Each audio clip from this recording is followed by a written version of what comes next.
Hi good morning. 30 years industry అని చెప్పుకుంటున్న పృథ్వీ అనేవాడు ఆహ్, ఏం చెప్పాలి వాడి గురించి? వైఎస్ఆర్‌సీపీలో ఎంతో స్థాయికి ఎదిగి, పవిత్రమైన శ్రీవారికి సంబంధించిన ఎస్‌వీబీసీ చైర్మన్‌గా ఉంటూ, గర్భగుడిలో కూర్చొని ఎవరికీ సాధ్యమవుతుంది? అక్కడున్న పౌరోహితులకు తప్ప.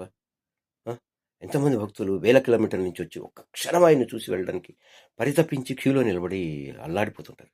అట్లాంటిది వాడికి ఎస్వీబీసీ చైర్మన్ ఇస్తే లోపల కూర్చొని కాషాయాలు వేసుకొని ఓ పెద్ద వీడియోలు తీసుకుంటూ ఆహా ఓహో అని పవిత్రమైన ఇస్తే నీ బుద్ధి చెడిపోయి చండాలంగా నిన్ను భరించలేక బయటికి పంపిస్తే సిగ్గు లేక మళ్ళీ అంతకుముందు తిట్టిన జనసేనలోకి వెళ్ళి ఈరోజు నువ్వు కామెంట్ చేస్తావా జగన్మోహన్ రెడ్డిని?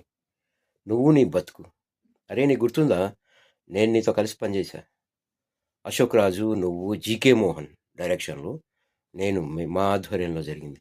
బట్టి విక్రమార్క అని ఒకటి హబ్సిగూడలో విజ్ఞాన్ కాలేజ్ ఆఫ్ అందులో అందులో చేశాం. నీకు గుర్తుందో లేదో? నువ్వు ఒక టీచర్ లెక్చరర్గా రావటం, అక్కడ స్టూడెంట్గా ఉండటం చేశాం. ఒక ad film Rashtriya Chemicals and Fertilizers కోసం. గుర్తుపెట్టుకో.